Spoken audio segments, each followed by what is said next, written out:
Scaling UP. How a few companies make it and why the rest don't. Book by Vern Harnish. Introduction. कई लोग नया business start करते हैं और उसके बावजूद माइस यानी चूहे जितने छोटे रह जाते हैं। सिर्फ कुछ बिजनेसेज ही ग्रो करते हैं और गजल यानी हिरन बन पाते हैं।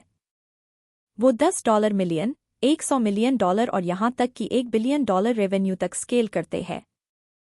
कुछ हिरणों को उनसे बड़ी कंपनीज खरीद लेती है जिन्हें एलिफेंट यानी हाथी कहा जाता है। हालांकि ये भी एक रिस्क है कि हाथी उस इनोवेशन कल्चर को बर्बाद कर देते हैं जिसने असल में हिरण को सक्सेसफुल बनाया था। यानी वो टाइम के साथ या तो खत्म हो जाते हैं या किसी काम के नहीं रह जाते। एक कंपनी की लाइफ साइकिल कुछ इस तरह चलती है। स्टार्टअप्स का सिंबल है चूहा, स्केल अप्स का सिंबल है हिरण और स्क्रूअप्स का सिंबल है हाथी। स्केल-अप्स या गजेल पुराने और बहुत कम ही होते हैं। ये आमतौर पर 25 साल पुराने होते हैं और सारे बिजनेसेज में से सिर्फ 3% को ही रिप्रेजेंट करते हैं। प्राइवेट सेक्टर को ज़्यादातर एम्प्लॉयमेंट ये ही प्रोवाइड करते हैं और इकॉनमी को रेवेन्यू ग्रोथ देते हैं। स्केल-अप्स के एग्जाम्पल हैं एप्पल और स्टारबक्स। एप्पल ने अपनी 25वीं एनिवर्सरी पर आईपॉड लॉन्च किया था। आईपॉड एप्पल का माइलस्टोन बन गया था और तब से कंपनी की ग्रोथ में बेतहाशा बढ़ोतरी हुई है। स्टारबक्स की 25वीं एनिवर्सरी तक इसके यूएस में 1000 स्टोर्स खुल चुके थे। उसी साल कंपनी ने कई दूसरे देशों में भी एक्सपैंड किया था और तब से स्टारबक्स 60 से भी ज़्यादा देशों में अपने 18,000 स्टोर्स खोल चुका है। ये समरी आपको अपने बिजनेस को स्केल अप करने के लिए 4 फंडामेंटल कंपोनेंट के बारे में सिखाएगी, जो है सही लोगों को काम पर रखना, एक यूनिक स्ट्रेटेजी क्रिएट करना, स्ट्रेटेजी को बिना कोई गलती या चूक किए एक्सिक्यूट करना और कैश फ्लो को मॉनिटर करना। इसे याद रखने के लिए आप लोग, स्ट्रेटेजी, एग्जीक्यूशन और कैश के बारे में ध्यान रखें। यही वो कारण है जिनके चलते कुछ कंपनी सक्सेसफुल होती है और बाकी नहीं। The overview. चलिए लोगों के बारे में डिस्कस करने से स्टार्ट करते हैं। इसमें आपको अपने ऑर्गेनाइजेशन में उन सही लोगों को रखना है जो काम ठीक से कर रहे हों। क्या आपके customers, employees, suppliers, share holders, accountants, lawyers, bankers वगैरह इस बिजनेस में लगे हुए हैं और खुश है? यानी वो उस जॉब के लिए सही कैंडिडेट होने चाहिए जिन्हें अपने रोल और जिम्मेदारियों के बारे में क्लियरली पता हो। एफएसी या फंक्शन अकाउंटेबिलिटी चार्ट नाम का टूल आपको अपने ऑर्गेनाइजेशन में सही लोगों को टॉप पोजीशन में रखने में हेल्प करेगा। टॉप पोजीशन में marketing, sales, operation, treasury, human resource, research और डेवलपमेंट वगैरह आते हैं। इन इम्पोर्टेंट पोजीशन के लोगों का आपके कल्चर में फिट होना जरूरी है। वो ऐसे होने चाहिए जो बिना किसी सुपरविजन के भी अपना काम कर सके और रेगुलरली इम्पोर्टेंट इन्फॉर्मेशन और रिजल्ट प्रोवाइड कर सके। इन लोगों को काम पर रखने के बाद आपको उन्हें डेली फोकस करने के लिए उनके केपीआई या की परफॉर्मेंस इंडिकेटर्स देने होंगे। इसके बाद अब स्ट्रेटेजी की बारी है। आपने कई बिजनेस ऑथर और स्पीकर्स से शायद स्ट्रेटेजिक प्लानिंग के बारे में सुना होगा, लेकिन इस बुक के ऑथर के हिसाब से ये टर्म आउटडेटेड हो चुका है। हम इस कॉन्सेप्ट को 2 पार्ट में समझेंगे, स्ट्रेटेजिक थिंकिंग और एग्जीक्यूटिव प्लानिंग। स्ट्रेटेजिक थिंकिंग के लिए सीनियर लीडर्स को हफ्ते में 2 बार बड़े स्ट्रेटेजिक मुद्दों पर डिस्कस करना चाहिए। उन्हें एसडब्ल्यूटी और 7 स्ट्रेटा ऑफ स्ट्रेटेजी पर भी बात करनी चाहिए, जिसके बारे में हम आगे जानेंगे। जबकि एग्जीक्यूटिव प्लानिंग की अगर बात करें तो मिडिल मैनेजमेंट और फ्रंटलाइन एम्प्लॉइज इसमें जरूर शामिल होने चाहिए। सीनियर लीडर के साथ मिलकर उन्हें एनुअल और क्वार्टरली प्रायोरिटीज और केपीआई सेट करने चाहिए। यह है स्ट्रेटेजिक प्लानिंग का साइकिल। फर्स्ट, स्ट्रेटेजिक थिंकिंग से स्टार्ट करते हैं। नेक्स्ट, एग्जीक्यूटिव प्लानिंग की तरफ बढ़ते हैं, फिर डिसिप्लिन्ड एक्शन और लास्ट में एक्टिव लर्निंग एक्टिविटीज। इसे सिंपल लैंग्वेज में कहें तो ये साइकिल है, थिंक, प्लान, एक्ट और लर्न। चलिए अब एसडब्ल्यूटी और 7 स्ट्रेटा ऑफ स्ट्रेटेजी की तरफ वापस चलते हैं, जो सीनियर लीडर्स को स्ट्रेटेजिक थिंकिंग में जरूर डिस्कस करनी चाहिए। एसडब्ल्यूटी का मतलब है स्ट्रेंथ, वीकनेस या ट्रेंड। ये स्वॉट यानी स्ट्रेंथ्स, वीकनेसेस, अपॉर्चुनिटीज और थ्रेट्स से अलग है। ये कॉन्सेप्ट पहले ही आउटडेटेड हो चुका है। एसडब्ल्यूटी आपकी इंडस्ट्री या लोकेशन के अलग ट्रेंड्स को एक्सप्लोर करता है। ये आपको अपने कॉम्पिटिटर्स से पहले अपॉर्चुनिटीज़ को देखने में हेल्प करता है और आपको दूर की सोचने सिखाता है। दूसरी तरफ 7 स्ट्रेटा ऑफ स्ट्रेटेजी एक सिंपल, पावरफुल और यूनिक स्ट्रेटेजी बनाने की गाइड है जो आपको अपने नीश मार्केट में अपना दबदबा बनाने में हेल्प करेगी। इसके 7 स्ट्रेटा है। फर्स्ट, आपके टारगेट कस्टमर्स के माइंड में आपके लिए कौन से शब्द आने चाहिए? जैसे गूगल के लिए लोगों के मन में सर्च शब्द आता है। सेकंड, आपके कोर कस्टमर्स कौन है और आपका ब्रांड उनसे कौन सा 3 वादा करेगा? जैसे साउथवेस्ट एयरलाइंस अपने कस्टमर्स को अफोर्डेबल यानी किफ़ायती, फन और बहुत सारी फ्लाइट्स प्रोवाइड करने का वादा करती है। थर्ड, आपके ब्रांड की प्रॉमिस की गारंटी क्या है? जैसे ओरेकल ने ऐड दिया था कि अगर उनके एक्साडाटा सर्वर्स ने अपने कॉम्पिटिटर्स को 5 बार बीट ना कर पाए तो लोगों के पास $10 मिलियन जीतने का मौका होगा। फोर्थ, आपकी वनफ्रेज स्ट्रेटेजी क्या है जो लोगों को शायद अपसेट कर सकती है लेकिन आपके कंपटीशन को ब्लॉक कर देगी और आपको ढेर सारा पैसा कमाने का मौका देगी? जैसे एप्पल में क्लोज्ड सिस्टम है। फिफ्थ, आपकी 3 से 5 ऐसी कौन सी एक्टिविटीज़ है जो आपको अपने कंपटीशन से अलग बनाती है? जैसे आइकिया DIY असेंबल फर्नीचर बेचता है। सिक्स्थ, ऐसा कौन सा एक्स फैक्टर है जो आपको अपने कॉम्पिटिटर्स से 10 या 100 गुना बेहतर बनाता है? सेवंथ, आपका अपनी कंपनी के लिए भाग यानी बिग हेरी ऑडेशियस गोल क्या है? चलिए अब नेक्स्ट फंडामेंटल कंपोनेंट की तरफ बढ़ते हैं जो है एग्जीक्यूशन। आपके सारे प्रोसेस स्मूथ तरीके से चलने चाहिए जो आपको अपनी इंडस्ट्री में एक्सीलेंट बना सके। अगर ये 3 प्रॉब्लम आती है तो आपको अपने एग्जीक्यूशन में कुछ बदलाव करना पड़ेगा। बिजनेस में कई बार फिजूल का ड्रामा होता है। जैसे कई बार इनवॉइस गलत बन जाता है या पैकेज की लेट शिपिंग होती है। आपके एम्प्लॉइज ओवरटाइम काम करके ये गलतियां फिक्स करने की कोशिश करते हैं जो पहले तो होनी ही नहीं चाहिए थी। लास्ट में आपकी कंपनी इंडस्ट्री एवरेज से 3 गुना कम कमा रहा है। कोई भी बिजनेस तब बड़े अच्छे से चल सकता है जब उसके पास अच्छी स्ट्रेटेजी हो और ऐसे लोगों का साथ हो जो रोज 18 घंटे हफ्ते के 7 दिन सिर्फ अपनी गलतियां सुधारने को तैयार रहे। लेकिन एक खराब एग्जीक्यूशन की वजह से आपका बहुत सा पैसा, टाइम और एफर्ट वेस्ट चला जाता है। लेकिन रॉकफेलर हैबिट्स आपको इससे बचा सकती है। ये चेकलिस्ट जॉन डी रॉकफेलर ने तब यूज की थी जब उन्होंने एक्सॉन मोबिल बनाया था और दुनिया के सबसे अमीर लोगों में से एक बन गए थे। ये आपको अपना बिजनेस मैनेज करने में जो टाइम लगता है उसे कम करेगा, आपका प्रॉफिट बढ़ाएगा और आपको ग्रो करने में हेल्प करेगा। नीचे इस चेकलिस्ट की कुछ हैबिट्स दी गई है। आपको ये सब एक साथ करने की जरूरत नहीं है। आप पर क्वार्टर में 1 या 2 हैबिट पर फोकस कर सकते हो और 2 से 3 सालों में इन सब को अपनी कंपनी में अप्लाई कर सकते हो। हैबिट 1, एग्जीक्यूटिव टीम का हेल्दी और अलाइंड होना जरूरी है। उन्हें डाइवर्सिटी को अपनाना होगा, फैक्ट्स का सामना करना होगा और डिसीजन लेने में एक दूसरे को बदलने के लिए तैयार रहना होगा। उन्हें डिबेट करने और कंस्ट्रक्टिव फीडबैक के लिए भी रेडी रहना पड़ेगा। हैबिट 2, सबको मिलकर क्वार्टरली गोल के लिए साथ मिलकर काम करना होगा। उन्हें एक क्लियर गोल सेट करना होगा और उसे 90 दिनों में अचीव करने की कोशिश करनी होगी। इससे ऑर्गेनाइजेशन को लगातार प्रोग्रेस करने का और एम्प्लॉइज को सेलिब्रेट करने या अपनी गलतियों से सीखने का मौका मिलता है। हैबिट 3, एम्प्लॉय से इनपुट जमा करके चैलेंजेस और अपॉर्चुनिटीज को पहचानो। हर सीनियर लीडर को वीकली किसी सेल्स स्टाफ या फ्रंटलाइन एम्प्लॉय से जरूर डिस्कशन करना चाहिए।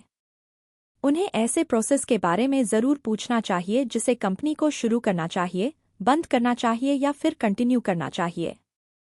हैबिट 4, एम्प्लॉइज को कंपनी की स्ट्रेटेजी के इम्पोर्टेंट कंपोनेंट्स के बारे में पता होना चाहिए। उन्हें अपने भाग, 3 ब्रांड प्रॉमिस, टारगेट कस्टमर्स कौन है और एलिवेटर पिच या कंपनी क्या करती है, ये सब पता होना चाहिए। हैबिट 5, एम्प्लॉइज को ये पता होना जरूरी है कि उन्होंने उस दिन या हफ्ते में अच्छा परफॉर्म किया या नहीं। उन्हें अपनी प्रायोरिटीज और KPI के बारे में क्लियरली पता होना चाहिए और ये भी कि क्या उन्होंने वो अचीव कर लिया है। साथ ही स्कोरबोर्ड भी होना चाहिए ताकि हर कोई अपने टास्क पर अपनी प्रोग्रेस को मॉनिटर कर सके। फाइनली लास्ट फंडामेंटल कंपोनेंट की बात करते हैं, यानी पैसा। आपके बिजनेस में कैश फ्लो बना रहना चाहिए। ग्रोथ के लिए पैसा चाहिए। पैसा का ना होना एक सीईओ और एग्जीक्यूटिव टीम के लिए बड़ी प्रॉब्लम बन जाता है। एक सक्सेसफुल कंपनी के पास इंडस्ट्री एवरेज के मुकाबले 3 से 10 गुना ज्यादा कैश होना चाहिए। कई कंपनियां स्केल अप करते वक्त रेवेन्यू और प्रॉफिट पर ज्यादा फोकस करती है। कैश फ्लो को अक्सर अनदेखा किया जाता है या उनकी मंथली फाइनेंशियल स्टेटमेंट से हटा दिया जाता है। लेकिन इसका एक सॉल्यूशन है। अपने सीएफओ से कहिए कि वो आपको डेली एक अपडेटेड कैश फ्लो स्टेटमेंट दे। इस तरह आपको पता होगा कि पिछले 24 घंटों में आपकी कंपनी से कितना कैश बाहर गया है। आपको ये भी आइडिया हो जाएगा कि आपका कैश फ्लो अगले 30 या 90 दिनों में कैसा रहेगा। आपको अपना सीसीसी या कैश कन्वर्शन साइकिल को भी मॉनिटर करना चाहिए। इसका मतलब है कि जो कैश आप अपने रेंट, यूटिलिटीज, पेरोल, मार्केटिंग वगैरह पर खर्च करते हो, उसे आपके बिजनेस मॉडल या आपके पॉकेट में वापस आने में कितना टाइम लगता है। आपका गोल है एक ऐसा बिजनेस मॉडल बनाना जिसमें आप जितना ग्रो करते रहोगे उतना कमाओगे। ये 7 फाइनेंशियल लीवर है जो आपके कैश फ्लो को अच्छे कंडीशन में रखते हैं। फर्स्ट है प्राइस। अपने प्रोडक्ट या सर्विस का प्राइस बढ़ाओ। सेकंड है वॉल्यूम। सेम प्राइस पर ज्यादा यूनिट्स बेचो। थर्ड है डायरेक्ट कॉस्ट। अपने लेबर और रॉ मटेरियल्स का कॉस्ट कम करो। फोर्थ, अपने ऑपरेशन कॉस्ट को कम करो। फिफ्थ है अकाउंट्स रिसीवेबल। अपने डेटर्स से जल्दी पैसा कलेक्ट करो। सिक्स्थ है इन्वेंटरी। अपने स्टॉक का अमाउंट कम करो। सेवंथ है अकाउंट्स पेएबल। अपने क्रेडिटर्स को धीरे धीरे पेमेंट करो। तो आपको अपना बिजनेस स्केल अप करने के लिए ये 4 फंडामेंटल्स याद रखने हैं, जो है लोग, स्ट्रेटेजी, एग्जीक्यूशन और cash. Scaling up people, the team. आपको लगता होगा कि अपने ऑर्गेनाइजेशन के लिए लोगों को हायर करना सुपर इजी काम है, क्योंकि लोग तो हमेशा जॉब की तलाश में रहते हैं ना। लेकिन सही लोगों को जॉब के लिए को सिलेक्ट करना एक सेंसिटिव और इम्पोर्टेंट प्रोसेस है।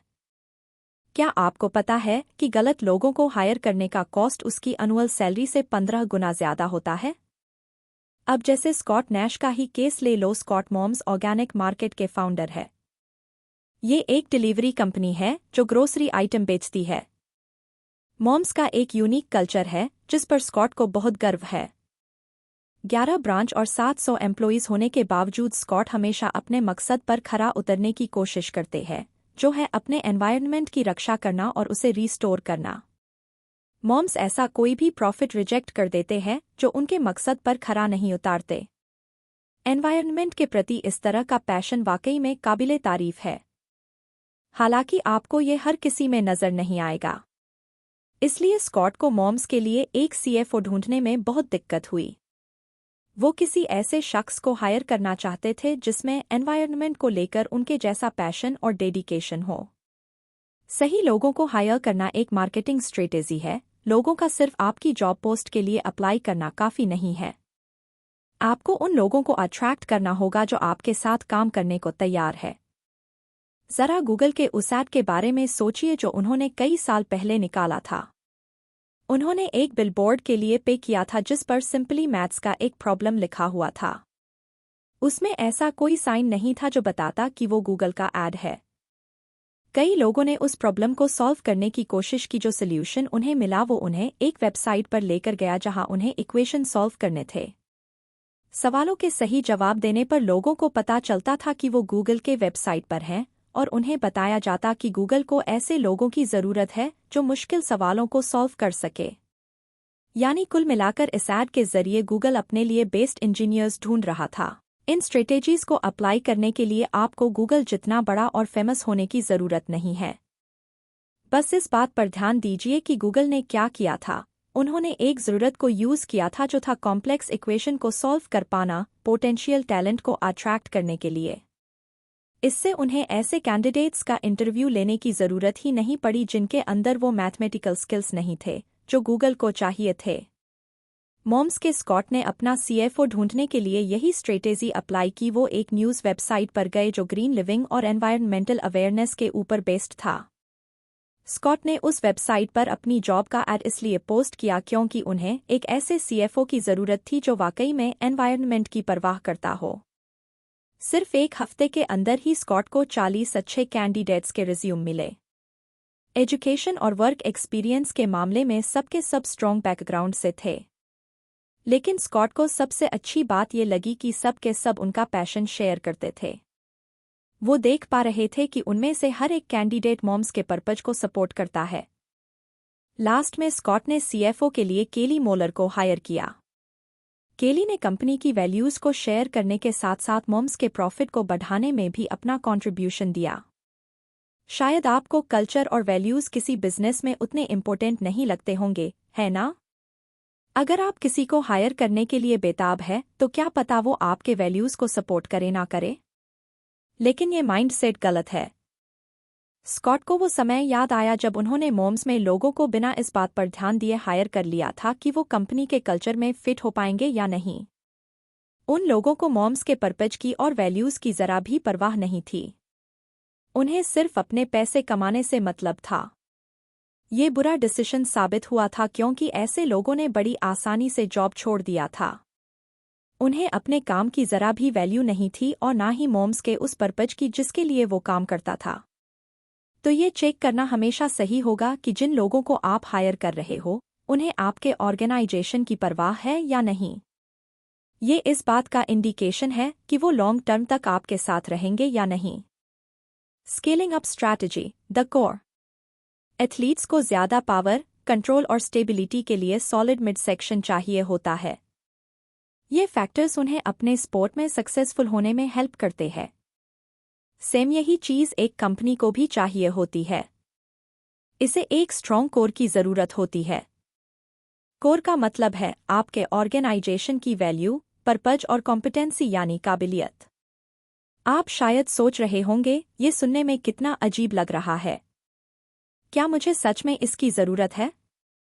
तो जवाब है 100%।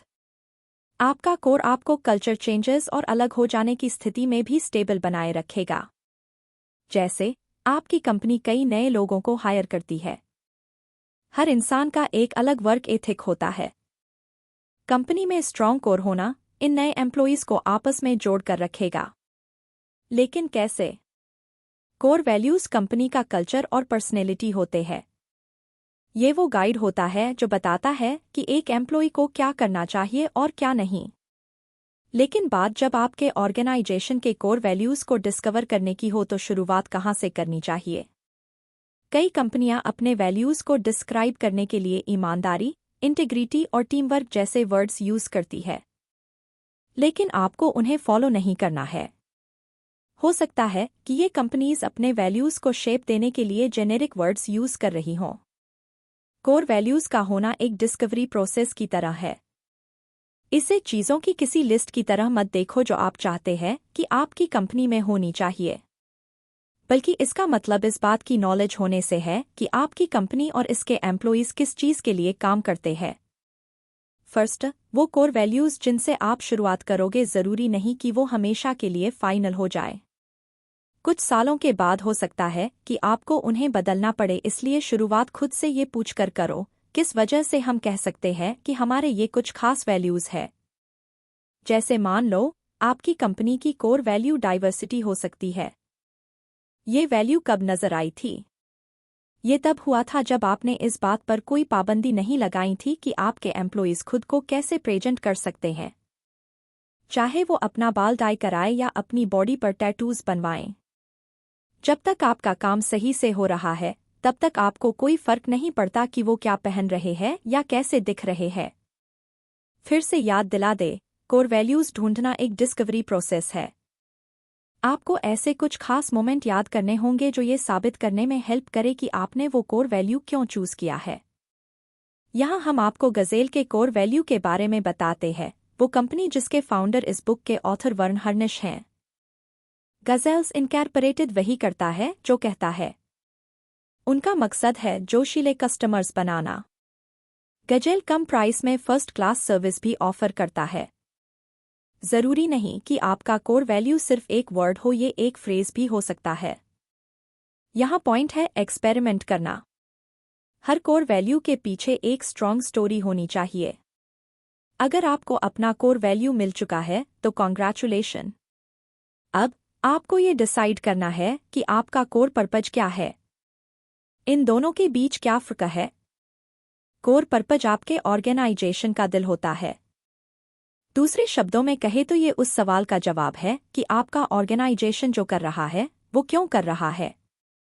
आप दुनिया के लिए क्या कर रहे हो? अगर आपका ऑर्गेनाइजेशन बंद हो जाए तो इसका आपके कस्टमर्स पर क्या और किस हद तक असर पड़ेगा? कोर पर्पज एक सिंगल वर्ड या आइडिया हो सकता है। जैसे मान लो डिज्नी का कोर पर्पज है हैप्पीनेस। स्टारबक्स का थर्ड प्लेस यानी एक ऐसी जगह जहां कोई भी इंसान जा सकता है जो उसका घर या ऑफिस नहीं है।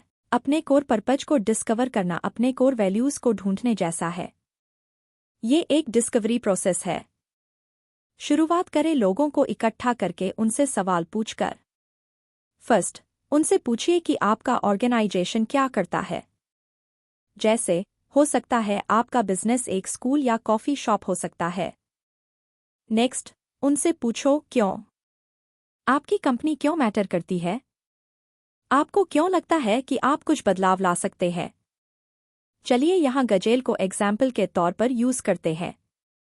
पहले सवाल के लिए गजेल का जवाब होगा कि वो एक एजुकेशन और कोचिंग कंपनी है। तो गजेल का होना इम्पोर्टेंट क्यों है? वो इसलिए क्योंकि वो लीडर्स को दूसरे इम्पोर्टेंट काम पर फोकस करने का मौका देती है। गजेल बेसिकली एम्प्लॉइज को कोच करने में हेल्प करती है। गजेल को क्यों लगता है कि वो कुछ बदलाव ला सकते हैं? वो इसलिए क्योंकि उनकी सर्विस अपर मैनेजमेंट को फ्रीडम और इंडिपेंडेंस देती है। उन्हें अपने एम्प्लॉइज की फिक्र करने की ज़रूरत नहीं होती है क्योंकि गजेल के द्वारा ट्रेन किए गए काबिल टीम लीडर्स उन्हें हैंडल कर सकते हैं। एक बार आपने अपना कोर पर्पज जान लिया तो अब आप अपने कोर कॉम्पिटेंसी की तरफ बढ़ सकते हैं। कोर कॉम्पिटेंसी आपकी कंपनी के एसेट्स या ताकत होती है। कोर कॉम्पिटेंसी में नीचे दी गई खासियत होनी चाहिए। उसे कॉपी करना आसान ना हो और ना ही ये कई प्रोडक्ट्स या मार्केट में यूज किया जा सके। लास्ट में एक कोर कॉम्पिटेंसी कस्टमर के एक्सपीरियंस के लिए कीमती और काम की होनी चाहिए। BIC इसका अच्छा एग्जाम्पल है जिसमें ऊपर बताई गई सारी खूबियां हैं। BIC अपने पेन के लिए जाने जाते हैं। अब कई और भी कंपनियां हैं जो पेन बेचती है, तो BIC कैसे सबसे ज्यादा पॉपुलर बना? वो कैसे $2 बिलियन वर्थ की कंपनी बन पाया?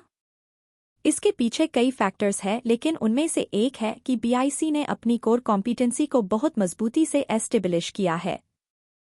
BIC की कोर कॉम्पिटेंसी है डिस्पोजेबल प्लास्टिक से कुछ भी बनाना। उनका नंबर 1 प्रोडक्ट पेन है, लेकिन BIC इसके अलावा लाइटर, रेजर और स्टेशनरी प्रोडक्ट्स भी बेचती है। कोर कॉम्पिटेंसी ब्रेनस्टॉर्मिंग सेशन और डिस्कशन के जरिए बनाई जाती है। अपने भरोसेमंद एम्प्लॉइज को इकट्ठा करके उनकी राय पूछिए। हमेशा वो फैक्टर्स माइंड में रखिए जो कोर कॉम्पिटेंसी को स्ट्रॉन्ग बनाते हैं। Scaling up execution, the priority. 1997 में जीन ब्राउन को एक कंपनी बनाने का आइडिया आया जिसका नाम था द सिटी बिन को। सिटी बिन आयरलैंड में बेस्ड थी और एक वेस्ट कलेक्शन कंपनी थी। जीन को गार्बेज ट्रक चलाने का ना तो कोई एक्सपीरियंस था और ना ही कोई नॉलेज, लेकिन इसके बावजूद वो इस बिजनेस में उतरे थे। 2014 में उन्होंने $25 मिलियन का रेवेन्यू कमाया था। चार्ल्स श्वाब बेथलेहम स्टील के CEO थे।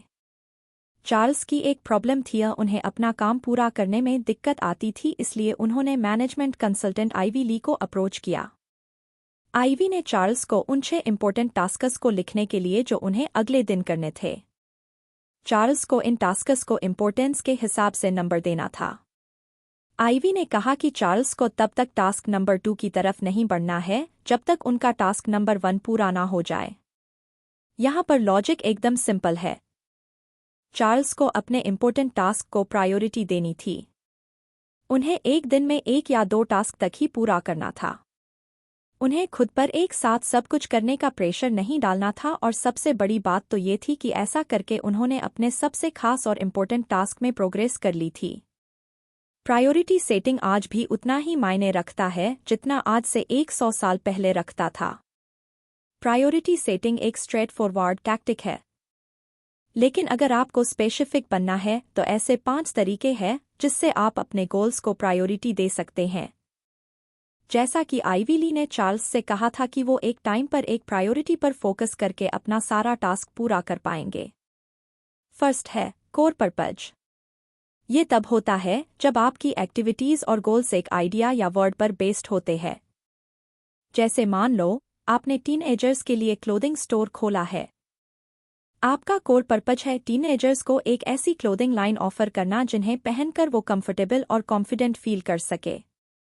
सेकंड है भाग, जिसका मतलब है बिग, हेरी एंड ऑडेशियस गोल्स। ये कमजोर दिल वालों के लिए नहीं है। अपने लिए एक ऐसा गोल सेट करो जिसे अचीव करना इम्पॉसिबल हो, जैसे जूलियट को ही ले लो जो एक छोटी सी बेकरी चलाती है। उसका भाग है आने वाले 5 से 10 सालों में ऐसी कम से कम 5 और बेकरी खोलना। भाग लॉन्ग टर्म गोल्स होते हैं।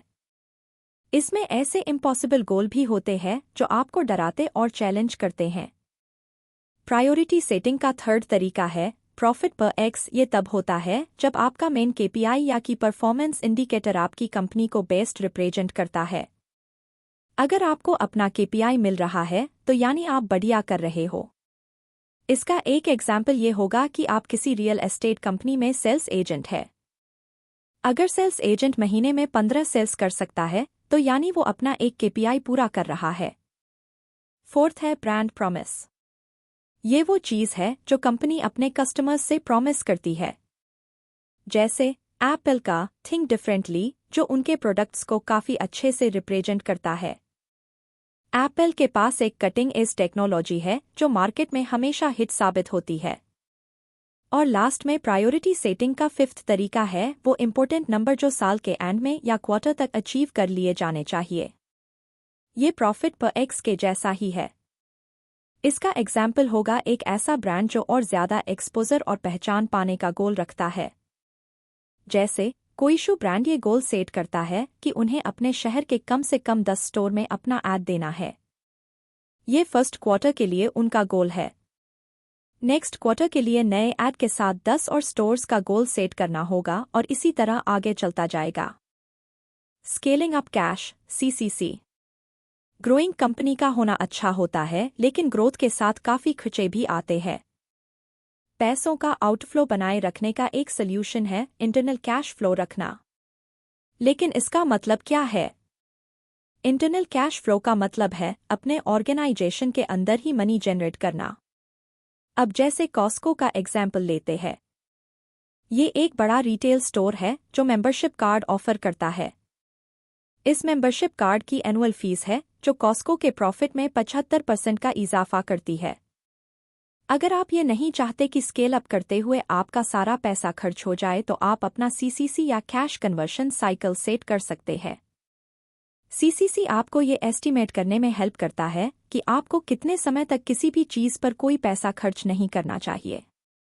ये आपके ऑर्गेनाइजेशन को दिवालिया होने से रोकता है।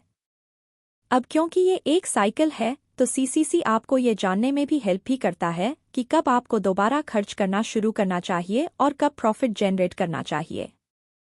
सीसीसी के 4 मेन कंपोनेंट्स हैं: sales cycle, delivery cycle, billing और पेमेंट साइकिल और प्रोडक्शन या इन्वेंटरी साइकिल।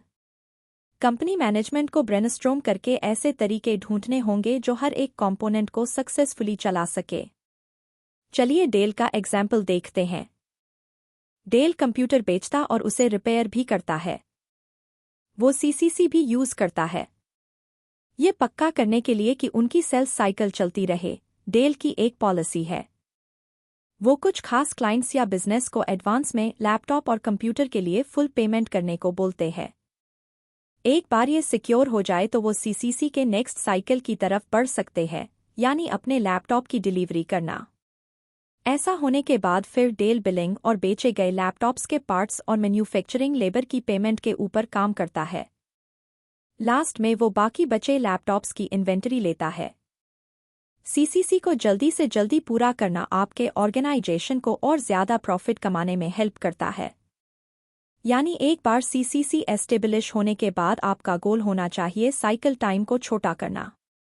जैसे मान लो आपकी कंपनी एक सिंगल सेल करने में 3 हफ्ते लेती है। यानी 3 हफ्तों तक आपको प्रॉफिट मिलने में देरी हुई। अब आपको जल्द से जल्द कैश फ्लो की शुरुआत करनी होगी। ये स्केल आपको प्रोडक्शन और लेबर कॉस्ट को चुकाने में भी हेल्प कर सकता है, जो आपको बिलिंग और पेमेंट साइकिल में चाहिए होगा। जब सीसीसी की बात आए तो अल्टीमेटली ये एक डोमिनो इफेक्ट की तरह है। अगर किसी साइकिल में देर होती है तो दूसरे कंपोनेंट पर भी असर होगा। अंत में आपके ऑर्गेनाइजेशन को प्रॉफिट कमाने में काफी मुश्किल हो सकती है। अगर आप भी कॉस्को जैसी मेंबरशिप फी ऑफर करते हैं तो अपने कस्टमर्स को रिमाइंडर भेजो। उन्हें याद दिलाओ कि उनकी पेमेंट इतने दिनों में खत्म हो जाएगी। इससे उन पेमेंट्स में देर होना बंद हो जाएगा, जो आपके सीसीसी को स्लो कर सकते थे। अगर आपके इनवॉइस में गलती होगी या उसे भेजने में देर होगी तो कस्टमर्स इरिटेट हो जाएंगे। इनवॉइस में मेंबरशिप फी या वो डिटेल हो सकता है कि कस्टमर को कितना पे करना है। इनवॉइस देने में देर ना करें और उसमें गलती नहीं होनी चाहिए। कंक्लूजन। सबसे पहले तो आपने अपने बिजनेस को स्केल अप करने के 4 फंडामेंटल लोग, स्ट्रेटेजी, एग्जीक्यूशन और कैश के बारे में जाना। फेस टूल आपको सही लोगों को रखने में हेल्प करता है। 7 स्ट्राटा ये पक्का करेगा कि आपकी स्ट्रेटेजी एकदम सिंपल मगर पावरफुल और यूनिक हो। अपने एग्जीक्यूशन को स्मूथली चलाने के लिए रॉकफेलर हैबिट्स चेकलिस्ट यूज कीजिए। अपने कैश फ्लो को बढ़ाने के लिए 7 फाइनेंशियल लीवर को यूज कीजिए। सेकंड, आपने जाना कि सही लोगों को कैसे अट्रैक्ट करके अपने साथ रखा जाए। ऐसे लोग ढूंढिए जो आपकी कंपनी के कल्चर में फिट बैठते हो। इसका मतलब है कि वो उस चीज की परवाह करते हैं जिस चीज के लिए आपका ऑर्गेनाइजेशन काम करता है। ये एक जैसा विजन ही उन्हें आपके साथ लॉन्ग टाइम के लिए जोड़े रखेगा। थर्ड, आपने अपने कोर वैल्यूज और कोर कॉम्पिटेंसी को पहचानने के बारे में जाना। कोर वैल्यू सिर्फ इसलिए नहीं होती कि ये आपकी कंपनी में होनी चाहिए, बल्कि ये आपकी कंपनी का कल्चर और पर्सनैलिटी डिसाइड करती है। कोर वैल्यूज आपको प्रॉब्लम और अनसर्टेनिटी के बीच भी आगे बढ़ते रहने के लिए मोटिवेट करती है। कोर कॉम्पिटेंसी आपकी कंपनी की ताकत है। साथ ही ये आपको अपने कॉम्पिटिटर्स से आगे रहने में भी हेल्प करती है। कोर कॉम्पिटेंसी ऐसी होनी चाहिए जिसे कॉपी करना आसान ना हो। ये अलग अलग मार्केट में रीयूजेबल होनी चाहिए और लास्ट में ये वैल्यूएबल होनी चाहिए।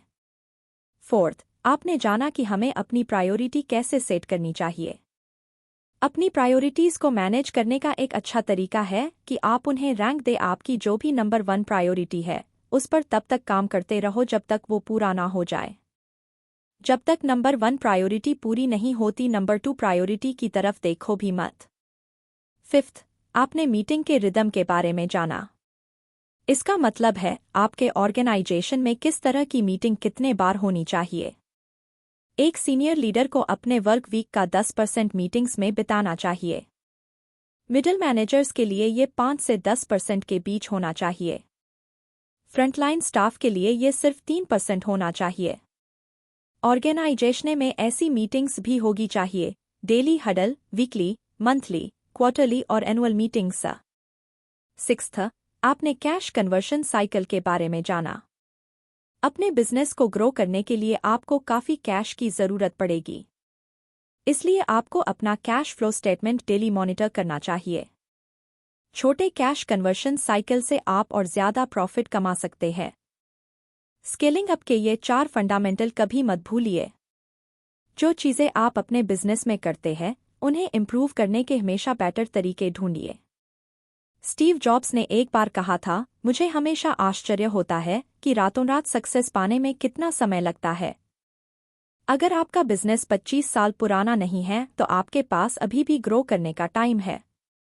अगर आपका बिजनेस 25 साल से ज्यादा पुराना है और अभी तक ये स्केल अप नहीं हुआ है तो अभी भी ज्यादा देर नहीं हुई है।